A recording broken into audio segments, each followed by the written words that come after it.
Bonjour tout le monde. La chaîne Math Interbiof présente la série intitulée Dérivés et applications dans les examens nationaux de bac. Dans cette vidéo, nous allons vous présenter un exercice construit à base de l'examen national défini par les caractéristiques suivantes.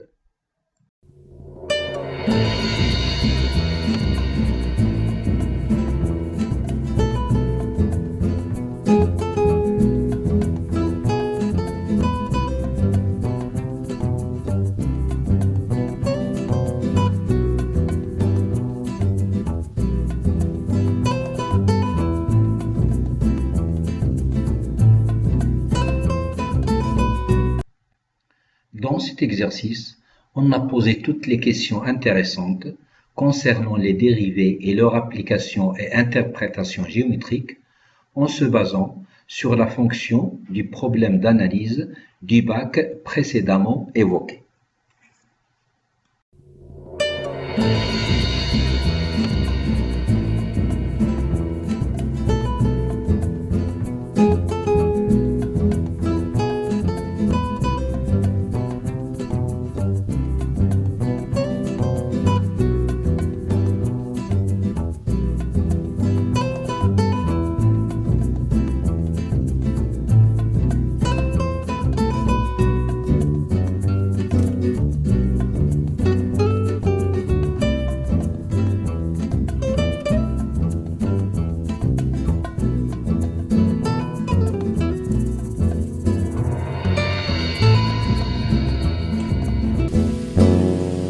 Conseil: afin de pouvoir bénéficier de la solution qu'on vous propose, vous devez respecter les consignes suivantes. Après la lecture de chacune des questions de l'exercice, appuyez sur pause, essayez de répondre à la question, puis seulement après avoir bien cherché, regardez la suite de la vidéo.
Solution de la première question petit a.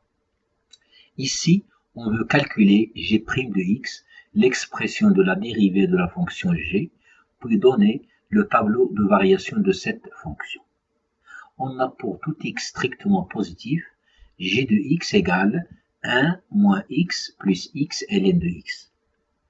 Pour faciliter l'utilisation des formules de calcul des dérivées vues dans le rappel précédent, on pose u égale 1 moins x, v égale x et w est égal ln de x. G de x s'écrit donc u plus vw, d'où g' de x égale u' plus v'w plus w'v. Or, u' égale à moins 1, v' égale à 1 et w' égale à 1 sur x. D'où g' de x égale moins 1 plus ln de x plus x fois 1 sur x, ce qui donne g' de x égale ln de x. Et on sait que ln de x s'annule en 1, négatif sur l'intervalle ouvert 0,1 et positif sur l'intervalle ouvert 1 plus l'infini.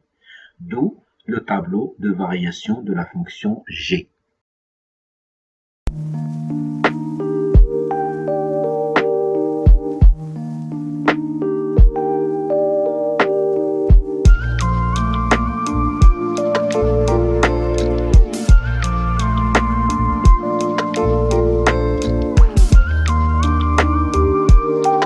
Solution de la première question petit b.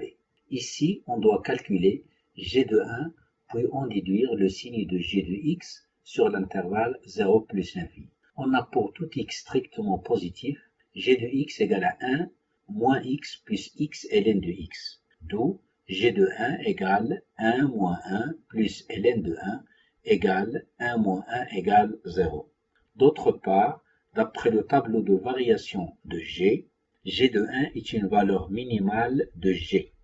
Donc, quel que soit x appartient à l'intervalle ouvert 0 plus infini, g de x est supérieur ou égal à g de 1.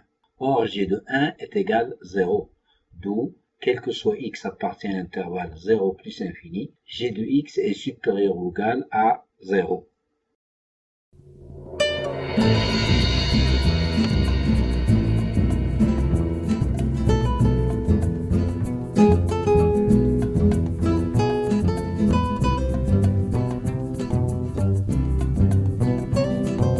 Solution de la deuxième question petit a.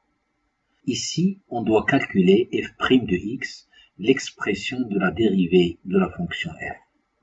On a pour tout x strictement positif, f de x égale 3 moins 1 sur x carré moins 2 ln de x sur x.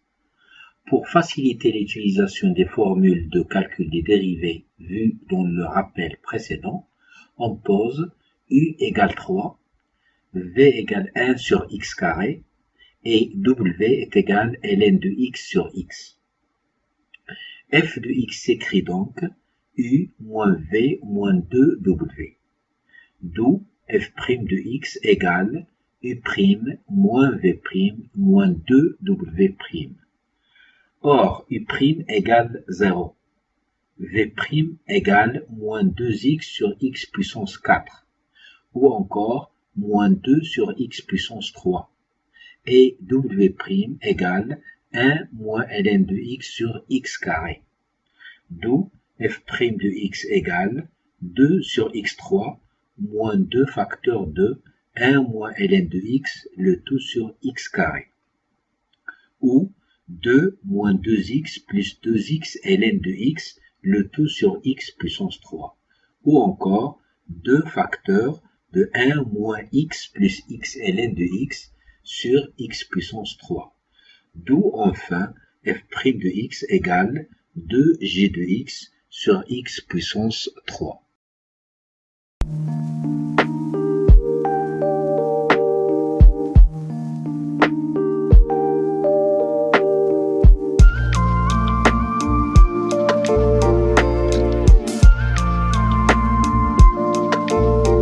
Solution de la deuxième question petit b. Ici, on veut calculer le nombre dérivé au point x0 égale à 1, puis donner une interprétation géométrique du résultat obtenu. D'après la question précédente, on a f' de x égale 2g de x sur x puissance 3. Pour x0 égale à 1, on obtient donc f' de 1 est égal 2g de 1 sur 1 puissance 3. Or, g de 1 égale 0. D'où f' de 1 égale 0.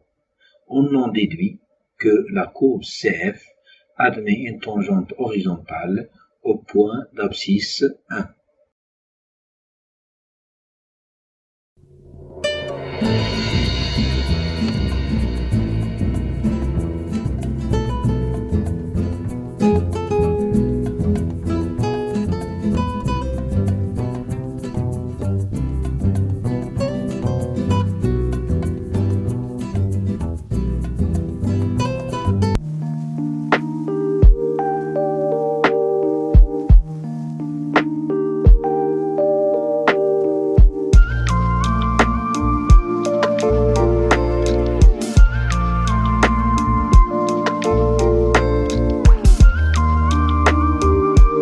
Solution de la troisième question.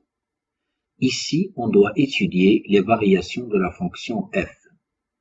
On a, pour tout x strictement positif, f' de x égale 2g de x sur x puissance 3.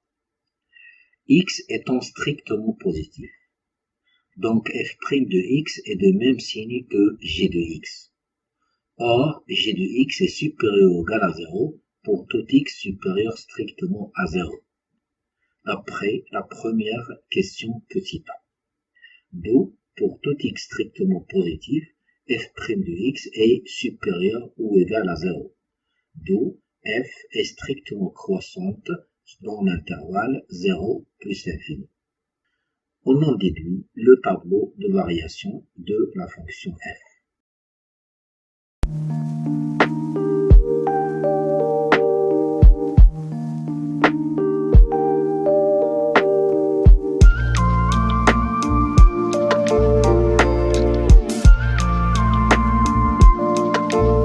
Solution de la quatrième question.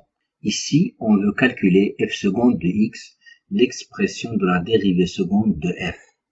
On a f' de x égale 2g de x sur x puissance 3. D'où f seconde de x égale 2 facteurs de x puissance 3 g' de x moins 3x carré g de x, le tout sur x puissance 6. En simplifiant par x carré, on obtient f seconde de x égale 2 facteurs de xg' de x moins 3g de x, le tout sur x puissance 4. Or, g de x égale 1 moins x plus x ln de x. Et g' de x égale ln de x. D'où xg' de x moins 3g de x égale x ln de x moins 3 plus 3x moins 3x ln de x. Ou encore 3x moins 3 moins 2x ln de x. D'où f seconde de x égale 2 facteurs de 3x moins 3 moins 2x ln de x, le tout sur x puissance 4.